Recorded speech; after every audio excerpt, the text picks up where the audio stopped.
Darío, ¿estás extrañando Buenos Aires? Bueno, no particularmente en este momento. La verdad que está todo muy conflictivo allá.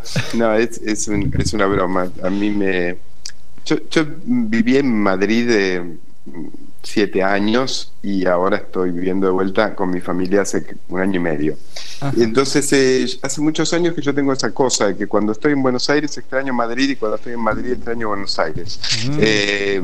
Porque las dos son mis ciudades, digamos. Pero ahora está lindo acá, ahora es verano, es como un momento de estar acá, me parece, para mí. Estamos en comunicación con Darío Lopérfido, ex ministro de Cultura, secretario de Cultura y Medios, director del Teatro Colón, autor y escritor, y actualmente integra en Madrid la Cátedra Vargas Llosa. Darío, ¿cómo estás? Vos sabés que la semana pasada estuvimos hablando de un artículo de Gabriel García Márquez donde hablaba veníamos con Gabriel García Márquez, de Mario Vargas Llosa, donde reseñaba el proceso de censura en Cuba entre los escritores, un artículo que fue publicado en La Nación hace escasos días atrás, y también el libro de Cayetana Álvarez de Toledo, Políticamente Indeseable, que bueno, son miembros también de la Fundación Libertad. Sí. Vimos que vos integrás la Cátedra Vargas Llosa y queríamos que nos cuentes un poquito sobre qué es la cátedra y de qué se trata. Bueno, la cátedra es un proyecto de Mario, es un proyecto, digamos, hermano de la FIL, de la Federación Internacional para la Libertad. Nada más que la FIL se ocupa más de la difusión y del estudio de las ideas vinculadas al liberalismo, que Mario es el presidente de la FIL, y la cátedra está vinculada básicamente a la literatura iberoamericana por un lado y por el otro lado, digamos, a los temas vinculados a la libertad de expresión, por decir de algún modo. Tenemos mucha participación en temas vinculados en contra de la cultura de la cancelación, y en términos de literatura iberoamericana la cátedra tiene algunos premios de literatura bastante importantes. El más importante es el que se hace con Guadalajara, con la Feria del Libro y la Universidad de Guadalajara, que es una bienal de novela, un premio que el año pasado se entregó y ganó Juan Gabriel Vázquez, un premio que tiene $100.000 de premio. Aquí hay un premio de relato histórico que se hace aquí con la Asociación de Hidalgos aquí en España. Durante muchos años se hizo un premio de literatura en Murcia. Este año tenemos en Guadalajara, este año no toca la Bienal, pero tenemos un encuentro para hablar de la libertad de expresión, un encuentro de gente vinculada a la prensa y a la comunicación, que se va a hacer en el marco de la Feria del Libro de Guadalajara. Tenemos muchos convenios con universidades con los cuales se hacen ciclos y de literatura o de libertad de expresión. Es mucha la actividad que hace la cátedra, y bueno, el año pasado me propusieron a mí ser uno de los directores, justamente me propuso Mario en el evento en Guadalajara, en la Bienal de Novela de Guadalajara, y bueno, acepté inmediatamente, y es una de las cosas que me tienen ocupado aquí en Madrid, porque claro, la sede de la cátedra, por decirlo de algún modo, es en Madrid. Hola Darío, Nuria te saluda. Hola. ¿Cómo estás?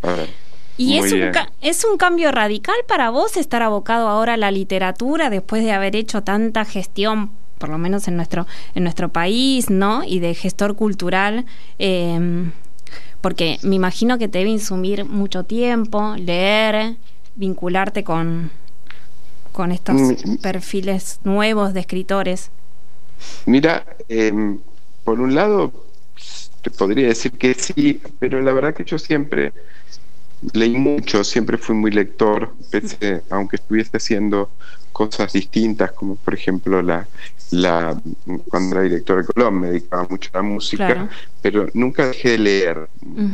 Y nunca dejé de estar muy curioso respecto a la literatura. Sí, es un cambio en el sentido de que lo hago de que ahora lo hago como un trabajo, y antes lo hacía como una cosa que me daba placer, pero en realidad sigo leyendo mucha literatura que muchas veces que no tiene que ver con las cosas que tengo que hacer de la cátedra, y lo sigo haciendo por placer y encantado de la vida. Claro. Del mismo modo que sigo escuchando mucha música, y del mismo modo que sigo yendo a escuchar ópera o eso, aunque ahora no esté nada vinculado a la música como cuando estaba en el Colón. O sea, yo tengo siempre mucha curiosidad con respecto a esos temas, y es una curiosidad que me gusta tener. Así que digo lo mismo que decía cuando estaba en el Colón, no es que yo escuchaba muchos conciertos y muchas óperas por mi trabajo, era por mi trabajo, pero también porque me gustaba. Claro. Bueno, ahora leo mucho y me pongo muy al tanto de muchas cosas de la literatura porque es mi trabajo, pero lo disfrutas también. Me gusta, claro, es como la extraordinaria ventaja que tenemos algunos de trabajar de lo que nos gusta. Totalmente. Está muy bueno, pero antes de preguntarte ¿qué estás leyendo o qué estás escuchando? A mí me gustaría traerte un poquito a nuestra realidad también, ¿no? De un país con un conflicto social cada vez más grande, una desigualdad económica y educativa cada vez más grande, y indagar un poquito sobre qué panorama de futuro puede ofrecer la cultura a un país como el nuestro, ¿no? Como la Argentina. Yo creo que Argentina necesita en todos los órdenes una cuota muy importante de realismo, y terminar con el pensamiento mágico, populista, demagógico, porque esto lo que está produciendo también es un decaimiento de la idea de Argentina como potencia cultural, por decirlo de algún modo. Argentina fue una potencia cultural y ahora sigue siendo un país potente en términos de cultura, pero no es esa potencia cultural que era. Y yo creo que porque el populismo, la demagogia le hace mucho daño a la cultura, mucho daño. Las personas que uno piensa fueron los grandes de la cultura en Argentina, las grandes marcas, las grandes figuras, Borges, Piazzolla, Yupanqui, no eran personas rigurosas, muy serias en lo que hacían, no eran personas que tomaban atajos o que se plegaban a discursos políticos demagógicos o populistas. No, justamente eran lo contrario, y eso fue que los convirtió en absoluta en líderes mundiales. Borges hoy es una autoridad en todo el mundo. Piazzolla, no hay concierto de orquesta importante del mundo que no haga obras de Piazzolla. O sea, y así podría citar en el marco de la literatura muchísima gente, en el marco de la música también, pero se vive en tiempos, digamos, donde el populismo ha impregnado todo, donde el decaimiento de la cultura, por ejemplo, en los medios es muy potente, es muy fuerte. Yo el otro día estaba viendo, por una curiosidad, una entrevista en la tele que le hacía Antonio Carrizo a Borges, sí. Y decía, ¿Qué nivel y qué caída, ¿no? O sea, creo que vi la misma entrevista que viste vos acá en la radio, la pasó también Seferino Reato, donde hablan del poema conjetural, ¿no? Sería esa. Una donde es bastante, pero debe ser la misma, que hay partes. Debe ser larga, la parte donde Borges es muy pícaro, de manera muy pícara, es despectivo con Neruda y con Gabriela Mistral. Que esas cosas que tenía Borges, que era despectivo pero con mucho nivel, ¿no? Como, ¿no?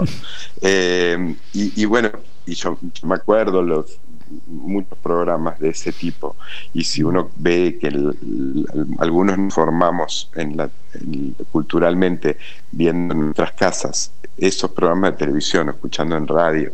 También Antonio Carrizo tenía un programa de radio que invitaba todas las semanas a escritores y era el más escuchado de la mañana, que se llamaba La Vida del Canto. Y comparado eso con la calamidad que es la televisión argentina hoy, la falta de nivel, la falta de nivel profesional, la falta de nivel intelectual que hay en los medios de comunicación, bueno, eso es una parte del diagnóstico. Por otro lado, la crisis social es muy grande, la crisis social. Y no se ve una solución muy inmediata, pero si me dijeras qué pienso respecto de la cultura, bueno, que la cultura no se puede dejar, que la crisis social, la crisis económica, todo esto lo tiene que arreglar la política, y hay que esperar que se arregle de la mejor manera posible, y ojalá se arregle. Pero desde el marco de la cultura y desde el marco del medio de comunicación, lo que hace falta es volver algún tipo de razonabilidad, y no dejar todo ese mundo en manos de populismo, y que no nos resulte indiferente esa caída de nivel brutal que yo veo. Sí, es cierto lo que vos decís. Primeramente, esto que uno se pregunta hoy, ¿no? ¿Dónde están los intelectuales de la Argentina? Después de reseñar rápidamente una colección de nombres, bueno, y esos mismos nombres, ¿quiénes serían hoy? ¿Dónde están, no? Pero también en la política misma, en la política práctica, y esto te lo pregunto también a propósito de tu último libro, ¿cuál crees que es el papel del intelectual? ¿Qué es lo que debe hacer un intelectual en la política? Si hay algo que puede hacer. No, justamente los intelectuales lo que tienen que hacer es tener pensamiento crítico frente a lo que pasa. Yo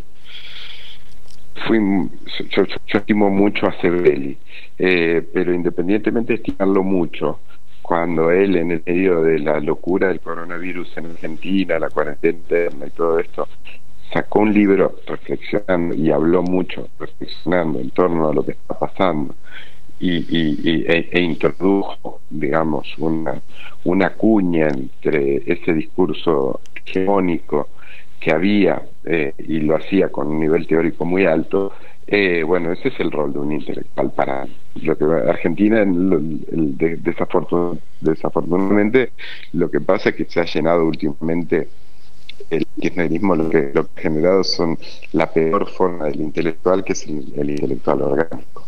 El intelectual orgánico a una fuerza política, que por lo demás no es nada nuevo. Todos los populismos autoritarios han tenido intelectuales orgánicos, desde el comunismo, la Unión Soviética, hasta el nazismo, es una característica de eso.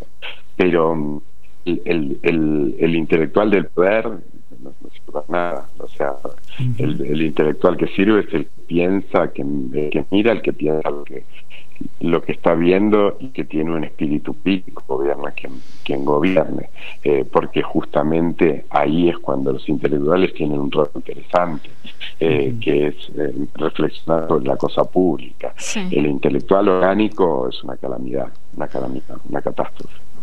Darío, vos ocupaste varios lugares de gestión pública donde trabajaste que trabajaste en la ciudad y a nivel nacional. ¿Vos seguís creyendo que se pueden cambiar políticas desde la gestión siendo gobierno?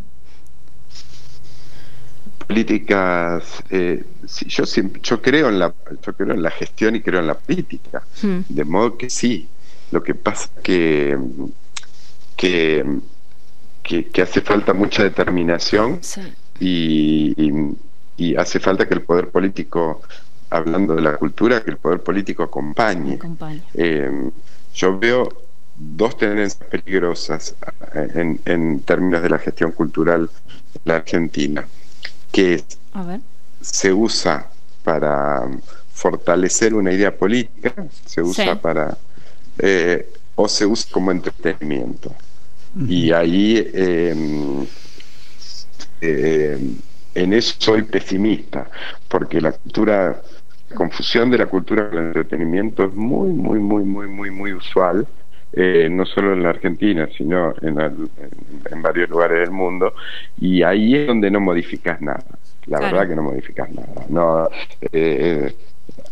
hace poco veía que, y por no hablar siempre del kirchnerismo, de la ciudad de Buenos Aires decían, para celebrar la música hacemos un festival, un recital de la Mona Jiménez en el Obelisco. Eso no sirve para nada. Es dilapidación de los fondos públicos, para nada, absolutamente para nada. Y encima competir con los privados, porque esas son las cosas que deben hacer los privados. Pero ¿Vos para eso pensás que que la gente no le interesa eso? El recital, ¿no? Hablando del recital de la Mona en el Obelisco. No. Le puede interesar, porque hay algunos que les gusta a la Mona Jiménez, que no estoy haciendo una crítica puntual a la Mona Jiménez, sino que digo, en términos de política cultural, eso no sirve para nada. No tiene, la gente va, lo ve, pasa un rato y se va a la casa y no queda nada. No deja ninguna marca ni tiene ninguna trascendencia. Yo, cuando estuve en la gestión pública, bueno, me esforzaba por darle cierta trascendencia a lo que hacía, y en algunos momentos tuve mayor apoyo del poder político y otros no. O sea, debo decir, en los dos casos yo tuve mucho apoyo del poder político cuando fui secretario de Cultura de la Rúa en la ciudad, y fue el momento que fundamos el Bafisi, hicimos el Festival Internacional de Buenos Aires, hicimos eran cosas con una raigambre profundamente estructural, que trataban de tener solidez en materia de política cultural. Después fui director de Colón, y la verdad que pude hacer un par de temporadas muy buenas, que fue con Macri, y ahí tenía un apoyo muy fuerte de la administración de Macri. Por eso se pudo hacer unas temporadas y yo podía hacer determinadas cosas, como estrenar el estreno iberoamericano de Die Soldaten, que es una ópera de Zimmermann, que no es una ópera que se hace habitualmente, y que para mí era un hito en materia cultural que se hiciera esa ópera en Buenos Aires. Bueno, eso lo puedes hacer porque tenés un poder político que te acompaña, que no te llama y te dice, mira, no hagas eso, y hace siempre la bohème, por decir una cosa una ópera popular. Ya lo tuvimos este año. Se animan con vos y te acompañan. En otros momentos tuve menos apoyo, y porque eran administraciones o momentos un poco más que lo que demandaba el poder político era justamente más facilismo y más demagogia, y me acuerdo con Horacio Rodríguez Larreta, que no es una persona particularmente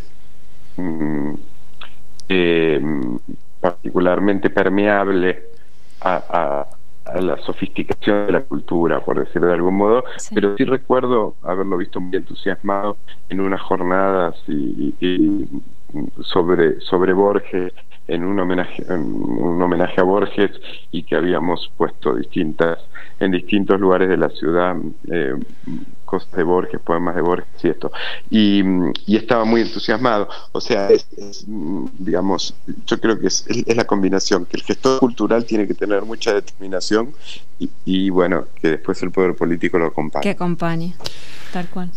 Darío Lopérfido, me gustaría volver un poquito a este concepto que no sé si lo acuñaste vos o ya existe, de el intelectual orgánico, porque vos lo vinculaste mucho a gobiernos populistas, totalitarios, incluso al comunismo. Y sí. Por otra parte, en el discurso actual, viste, está muy fuerte en las democracias de Occidente esto de la cultura de la cancelación, ¿no? Nosotros hace unos programas atrás incluso reseñábamos una universidad en Italia que había retirado un seminario sobre Dostoyevsky porque Rusia había invadido Ucrania. Entonces te quiero preguntar, ¿vos pensás que en Occidente o las democracias occidentales también existen los intelectuales orgánicos o son un patrimonio de las dictaduras? No, el modelo histórico fueron patrimonios de las dictaduras o de los gobiernos autoritarios, democráticos autoritarios, por de algún modo. Ahora está este fenómeno que para mí sí es una catástrofe total, porque tiene mucha raíz en los Estados Unidos, donde son intelectuales, porque es un movimiento básicamente que se generó en las universidades norteamericanas, y donde gente que estudia se ha puesto en este rol como de comisariato político, que no sabemos bien quién se los dio, que se autodenominan woke, cultura woke, que es una... Si uno tuviera que traducir, lo que quieren decir es que quiere decir como que despertados, ¿no? Como que han despertado y se han encontrado que tenían que luchar en causas identitarias y tratar de imponer discursos únicos. Yo creo que es un desastre eso, es tan malo, es igual porque tiene una raíz autoritaria. Es lo mismo el intelectual que pensaba y escribía cosas para Stalin, para que el intelectual norteamericano que cree que no se pueden decir cosas vinculadas a cuestiones identitarias, que además yo estoy en contra, estoy a favor de los derechos de todos, no más a favor de los derechos de algunos que de los derechos de otros. O sea, yo justamente mi pensamiento estructuralmente me gusta mucho una frase que es caracterizar a la humanidad como libres e iguales. Somos libres y somos iguales. O sea, no hay que diferenciar por nacionalismo, por identidad sexual, por razas.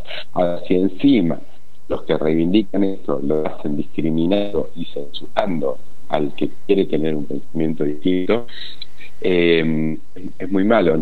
Hace un rato nombraste el libro nombraron el libro de Cayetana Álvarez de Toledo, sí. Y en ese libro hay una frase que a mí me gusta mucho, que dice que hay que reivindicar a ofender y a ser ofendido. O sea, yo no estoy pensando cuando hablo en si alguien se va a ofender. Yo hablo. Claro. Si lo que digo ofende, lo siento mucho. Yo no lo quise ofender deliberadamente.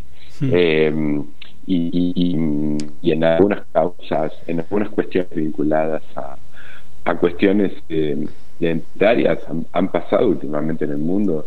El caso de J.K. Rowling, por ejemplo, famoso, ¿no? La escritora escocesa. ¿Podés repetir porque se cortó un poquito la transmisión? Y no, ¿qué escritora? No, de J.K. Rowling. Sí, Harry Potter, sí. Ella tuvo un problema, sí. Tuvo problemas porque dijo, bueno, como que quiso marcar una distinción que pareciera que no se puede marcar, que es que si la reivindicación de la mujer frente al tema de los trans, porque ella dice las mujeres siempre hemos tenido una problemática propia, y yo quiero seguir reivindicando esa problemática de la mujer. Entonces trataron de transfobia. O sea, es una locura. Llegaron a quemar libros de ella. Nosotros comentábamos esto, publicar en redes sociales la casa para que gente vaya a insultarla. O sea, le retiraron algún auspicio, creo también, porque la sanción fue económica, ¿no? Pedían amenazaban a las librerías que si no retiraban el libro les iban a hacer un boicot. Y en realidad está expresando algo que tiene todo el derecho a expresar. O sea, la diferencia entre sexo y género, ¿no? O sea, yo mismo lo puedo decir, una cosa es el género y uno se puede autopercibir trans, su género sea trans, sea lo que se le dé la gana de ser, y otro sexo, que el sexo pertenece a la categoría de lo biológico. Y que por alguien haga un comentario así y reciba esa cancelación tan brutal, marca finalmente un punto de autoritarismo. Que es autoritario, o sea, porque yo puedo decir algo y ustedes pueden estar de acuerdo conmigo, pero no por eso me quieren me tienen que hacer querer que hordas vengan en contra mío. Y en general la característica es, como en ámbitos en general universitarios o intelectuales, es atacar tu reputación, atacar tu trabajo.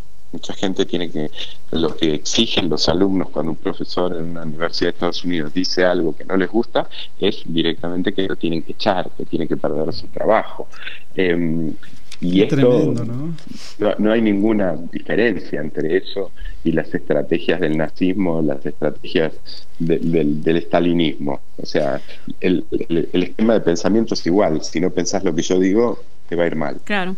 Darío, frente a la gran proliferación de libros, siempre comentamos con Luis, entras a la librería y tenés de todo. Hoy, ¿cómo es tu selección a la hora de leer? Tengo un ojo siempre en lo nuevo que aparece, ¿no? Con algunos escritores que siempre me interesan. Algún libro me puede gustar más, algún libro me gusta menos, pero Lebec siempre me interesa, entonces estoy atento cuando aparece el libro de Lebec. Carrer, bien. Carrer. Amis, pero después lo que me agarran son como rachas de leer cierta época, sí, o de acordarme de algo y leer eso y eso me lleva a seguir leyendo cosas de la misma época o del mismo género. ¿Argentinos? Me acuerdo. ¿Escritores argentinos? Sí, leo argentinos. Últimamente no había leído la biografía de Silvino Campo, de Mariano Enríquez, y me gustó mucho. Ese fue el último que leí. Me gustó realmente. Ahora, eso del género, de lo que te decía del género, sí, es que estaba hace poco, a raíz de un documental que estaba viendo sobre Joan Didion, leí un libro, sí, de crónicas periodísticas de Joan Didion, sí, un libro de Álbum Blanco, que son el auge del nuevo periodismo, lo que se llamaba el nuevo periodismo, sí, Guy Talete, Joan Didion, Wolf, y me gustó mucho porque son esa época que en Estados Unidos se escribían esos artículos larguísimos, ¿no? Como muy largos. Había publicaciones que escribían artículos de 10 páginas que eran artículos periodísticos. Bueno, eran esos artículos de Joan Didion. Hay uno fantástico que se mete entre todas las comunidades hippies en la década del 60 en San Francisco y muestra que no era todo tan lindo y tan amor y paz. Entonces, a raíz de eso, me acordé de un libro de Talese, sí, que se llama, de Guy Talese, que se llama, sí, Honrarás a tu padre. Cuando él se metió en la mafia, hay una investigación sobre la mafia. Un genio, periodista. Releí por vez no sé cuánta en mi vida el que para muchos es uno de los mejores artículos de la historia, que es uno que se llama Sinatra tiene un resfrío, que al que no lo leyó yo se lo recomiendo. Bien. Sinatra has a cold, que es un artículo de Guy Talese, sí, que escribió una semblanza impresionante de Frank Sinatra, y en realidad la escribió y pasó a la historia. Y él hacía tiempo que le pedía una nota a Sinatra, una entrevista, y Sinatra nunca le dio la entrevista, y él escribió toda la nota sin que Sinatra le dé la entrevista. Muy buena, muy buena. Y es muy buena.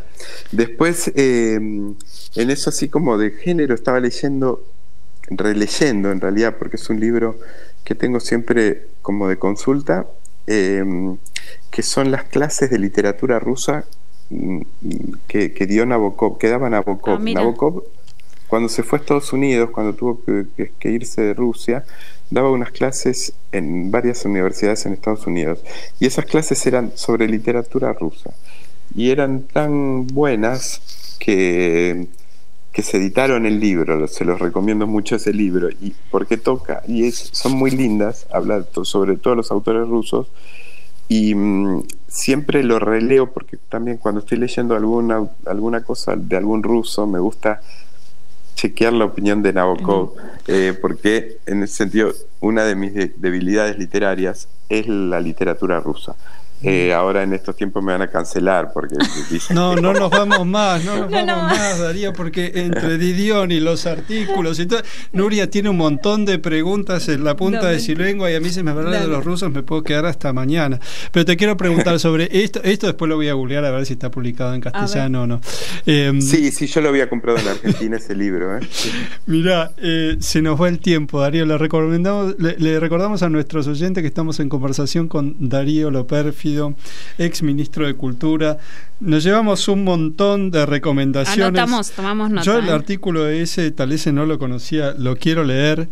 No, búscalo, está en internet, se puede leer en internet, sí, es extraordinario. Sí, te va a gustar mucho. Lo tenemos que seguir, te agradecemos muchísimo tu tiempo. Charla, sí. Muy ameno, muy buenos los conceptos también. Esto del intelectual orgánico lo vamos a reescribir.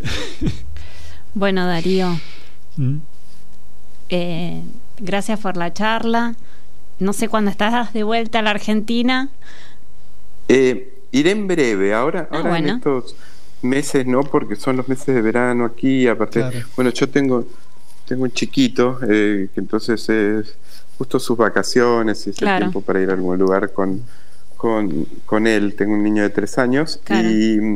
Pero supongo que cerca más de fin de año iremos primavera. Con toda la familia. Bueno, esperamos verte entonces. Muchas gracias, Darío López. Gracias, Darío, por la charla. Bueno, un placer. Gracias por la entrevista. Gracias. Chao.